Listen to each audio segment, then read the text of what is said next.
Շնորհակալ եմ, շարունակելով պարգևավճարների թեման, պարոն Փաշինյան,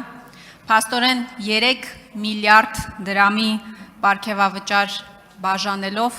անարատ պաշտոնյաներ եք փորձում կերտել։ Իդեպ այսօր ֆինանսների նախարարն էլ առավոտյան հայտարարել էր, որ դա շատ խիզախ քայլ է եւ մեր սիրելի հայրենակիցները չպետք է զայրանան դրանից։ Գիտեք, վերջին օրերին լսելով այս արդարացումները, մեկնաբանումները, պարգևավճարների հետ կապված, ես մտածում եմ, թե հայ ազգը ոնց պետքա շնորհակալ լինի ձեզ, ոնց պետքա սրա տակից դուրս գա։ Ես առաջարկում եմ Մարթամի արիության մեդալ բաժանեք եւ մի 9 միլիոն դրամ էլ որպես խիզախության համար դրամական պարգևատրում։ Սա այսքան տխուր չէր լինի իհարկե, եթե նույն օրերին դուք չհայտարարեիք, պարոն Փաշինյան, որ մեր տատիկներին եւ պապիկներին, թոշակառուներին 10,000 դրամ չեք տալիս, որովհետեւ իրանք չգիտեն այդ 10,000 դրամը ոնց ծախսեն։ Հիմա քանի որ մեր կառավարությունը այստեղ է, ամբողջ կաբինետը այստեղ է, Մարթամի 7-8 միլիոն պարգևավճար են ստացել, ես առաջարկում եմ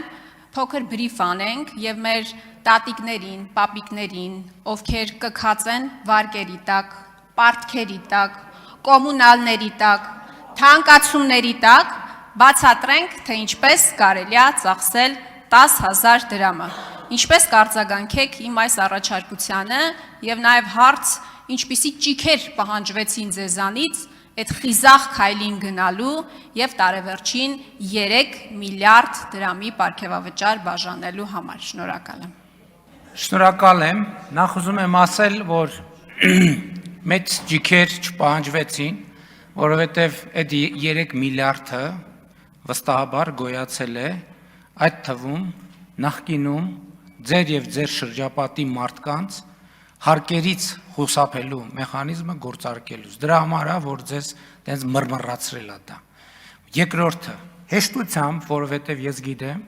որ այդ թվում Հայաստանում կա ավանդույթ, ենթադրում եմ, այսօր ձեր խմբակցությունում էլ կա այդ ավանդույթը, որ ծրարով փողեր եք ստանում ձեր ղեկավարի կողմից, համենայն դեպս նախորդող շրջան եւ իմիջայլոց, ես ինչքան գիտեմ, քրեական գործեր կա, որ այդ թվում Հանրապետության ղեկավարած անձի ընտանիքի անդամը, ասենք, այդ ճամպրուկով փողը մտնում էր կառավարություն կամ նախագահի աշխատակազմ ու բաներով, ասենք, օրինակ պատկերացնում եք, ինչ Հայաստանի Հանրապետության բարձրաստիճան պաշտոնյան մի հատ դուրս պրծուկից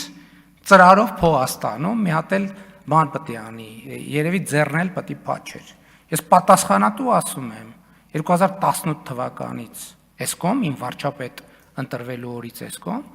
Հայաստանի Հանրապետության կառավարությունում այդպիսի բան չի եղել եւ չի լինելու։ Եվ ես կարծում եմ, որ այո,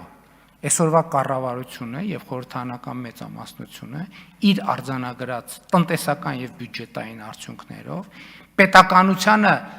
պետականությունը ամրացնելու իր ռազմավարությունը պետքա շարունակի։ Եվ այո, մեր պաշտոնյան չպետք է ենթակա լինի որևէ կողմնակի, բայց սովորել եք, հա, որ օլիգարխները բանը դռները քացով տալով մտնեն պաշտոնյաների դուր, ոտերները կջարդենք։ Հələ թող մեկը պատշաճ հարգանքով չմոտենալ յուրաքանչյուր պետական օրգանի եւ պետական ինստիտուտի, ոտերները կջարդենք։ Երկրորդը թոշակառու տատիկների եւ պապիկների մասին։ 2018 թվականից մինչեւ օրս թոշակները բարձրացել են մի քանի անգամ տարբեր որոշումներով, նվազագույն կենսաթոշակը կրկնապատկվել է։ Այստեղ բարդությունը ես ուզում եմ մենք բաց հասկանանք ինչի մեջ է, որովհետև թոշակառուն 470,000, 500,000 մոտ եւ նպաստառու։ Ինչ? Նպաստառու եւ թոշակ, ես 2018-ի թիվն եմ ասում։ 660,000 մարդու մասին է խոսքը։ Եվ մենք թոշակառու տատիկներին ոչ թե 10,000, 100,000, 200,000, 500,000, 1 միլիոն դրամով ենք բարձրացրել Տիկին Ավանեսյան։ Առողջության ապահովագրության մասով։ Մենք այսօր 65 տարեկան եւ բարձր տարիք ունեցող թոշակառուներին միլիարդների Միլիարդներ, տասնյակ միլիարդներ են ուղղել պետական բյուջեից, որպեսզի մեր սիրելի տատիկների եւ պապիկների հոգսերը հոգան։ Ընդ որում ծառայություններ, որ նրանք նախկինում անվճար երբեք չեն ունեցել, երբեք Հայաստանի պատմության մեջ։ Մենք երբ որ հետազոտել ենք այդ թվում մեր սիրելի տատիկների եւ պապիկների կարիքները, տեսել ենք, որ իրանց առաջին, երկրորդ, երրորդ, չորրորդ կարիքը առողջապահությունն է եւ մենք տասնյակ միլիարդներ ենք ուղղել դեպի առողջության ապահովագրություն։ Մենք անկախիկ առևտրից հետ վճարի համակարգով միլիարդներ ենք ուղղել դեպի թոշակառու մեր տատիկները եւ պապիկները, թիվը հիմա ծրագրի սկզբից մինչև հիմա, ասենք 32, այս տարի էլ ինչքանով ենք ավելացնել։ Այսինքն տասնյակ միլիարդների մասին է խոսքը, եւ երկրորդը, այո, պետական պաշտոնյան, որովհետեւ ինչ ալնում, այստեղ դուք էլ հարց եք տալիս, այստեղ էս խնդիրը կա, ոնց եք լուծելու, այստեղ են խնդիրը, պետական պաշտոնյան պետք է լինի գերկենտրոնացած իր աշխատանքի վրա եւ զերծ որևէ կողմնակի ազդեցությունից, Այդ թվում գիտեք ինչ, հիմա կարող է լավ չլինի ինչելը, այդ թվում պետք է որոշակի նաեւ հարազատների, բարեկամների, տարբեր խնդիրների առաջ խեղճանալու տրամաբանություն։ Պետք է կենտրոնացած լինի իր աշխատանքի վրա։ Այո, թալանացը ձեզանից հավաքել ենք եւ բաշխել ենք, թալանացի 0.00 թալանացից հավաքածի 0.000.1%-ը հավաքել ենք եւ բաշխել ենք, ուժեղացրել ենք, ներդրել ենք մեր պետական ապարատի վրա, որովհետեւ մենք մեր սեփական միշիկը չունենք ու չենք ուզում ունենանք, որ մտնի պաշտոնյաներին բան անի, ծրարով փող տա եւ այլն եւ չենք էլ ունենալու։ Եվ այո, ճիշտ են կարել, սրա արդյունքի շահառուն Հայաստանի Հանրապետության քաղաքացին է։ Արձագանք։ Պարոն Փաշինյան, նախ առաջարկում եմ ավելի հանգիստ ոճով եւ տոնայնությամբ պատասխանել հարցերին։ Այս ընթացքում ես կարդում եի, որ մի ճապոնացի պարգևավճար իր կրճատել են, ղեկավարին սպանել է։ Մտածում եմ, կարող է ձեր նախարարները սամուրայներ են, դուք էլ քանի որ հայտնի կյանքեր փրկող եք, գնացել եք այդ խիսախ քայլին, սա իհարկե հումոր է, հիմա իրականություն է եւ մռմռալու մասով։ Ես հասկանում եմ, որ այս հարցը ձեզ շատ մռմռացնում է, որովհետև այս հարցը հուզում է Հայաստանի Հանրապետության շատ քաղաքացիներին եւ դուք շատ լավ գիտեք դրա մասին։ Դուք որ շատ լավ գիտեք դրա մասին։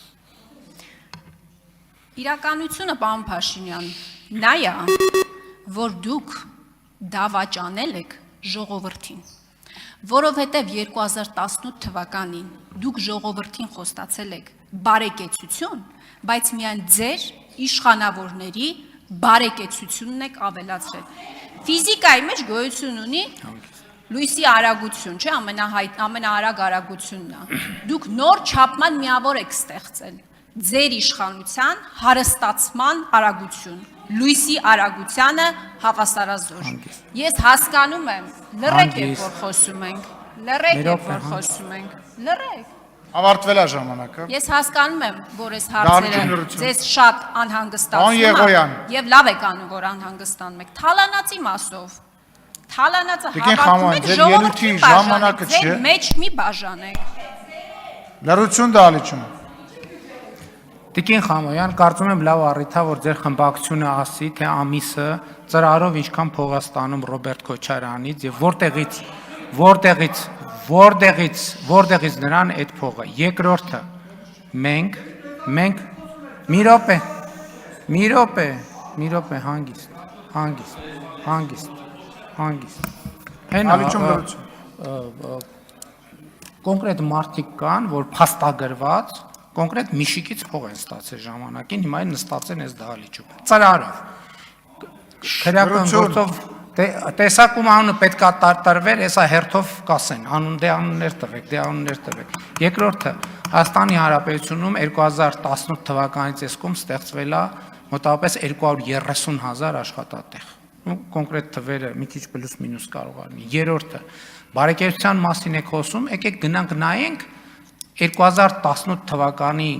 նախորդող 7 տարում Հայաստանից քանի մարդ է գնացել եվրոպական պետություն տուրիստի կարգավիճակով կամ ընդհանրապես Հայաստանից արտագնա, քանի մարդ է գնացել, քանի մարդ է ավիատոմս գնել եւ հիմա նայենք 2018 թվականից հետո։ Բա բարեկեցություն է, բա ի՞նչ է։ Բա ով ասում, բա երկրի հնան 18 թվից էսկոմ 52%-ով աճել է։ Չի կարա այդ բարեկեցություն չլինի։ Ինչ վերաբերում է մեր հարստություն, ցույց տվեք մեր հարստությունը։ Որտե՞ղ է մեր, ով է, բացառում եմ ես դա։ Բացառում եմ ես դա։ Չի կարող այդպիսի բան լինել, դա մերկապարանոց հայտարարություններ են։ Էլ չեմ անում, եթե հարստ 2018 թվին, երբ որ աղմուկ էր եղել մարզպետների աշխատավարձի հետ կապված, ես այդ ժամանակ այցի էի, չեմ էլ հիշում որտեղ էի այցի, գրեցի, ասի փոխանակ մարդիկ ուրախանան, որ մարզպետները 300,000 դրամի կարիքը ունեն, բայց եթե հարստացել ենք, ինչի ենք, կներեք ուրիշ բան պետք է ասեի, վրեկներս բան անում, վրեկներս խոսակցություն բերում, եթե հարստացել ենք, ինչի ենք անում, են այդ հարստությունները չամադանի տակից կհանենք, կծախսենք, կհանենք, բայց եթե հարստացել ենք, դրա կարիքը կա, ասենք դուք չեք հասկանում ձեր հարցի բանը, անտրամաբանական լինելը եւ ամենակարևորը, այստեղ մենք չենք խնդիրը, այստեղ պետության եւ պետական ինստիտուտների կայացումն է խնդիրը։ Մենք բարձրացրել ենք ուսուցչի աշխատավարձը, այսօր Հայաստանում մի ամիս առաջ ասում էի մի հոգի կամ երկու հոգի, այն օր իմացա 13 հոգի ուսուցիչ 700,000 դրամ եւ ավելի բարձր աշխատավարձ ստացող կա։ Մենք զինվորականի աշխատավարձն ենք բարձրացրել ուսուցչինը, բժշկինը, դատավորինը, դատախազինը, քննիչինը, թոշակներն ենք բարձրացրել, սոցվճարներն ենք բարձրացրել, բարեկեցության մակարդակն ենք, մենք բենզինի գներն ենք իջացրել, բայց փող չի։ Այդ փող չի։ Եվ այո, Հայաստանում բարեկեցության մակարդակը աճել է։ Ոմանցը Միլիոնները եւ այդ թեմաները ես ուզում եմ հասկանամ։ Գոնե մի խոսացեք էլի։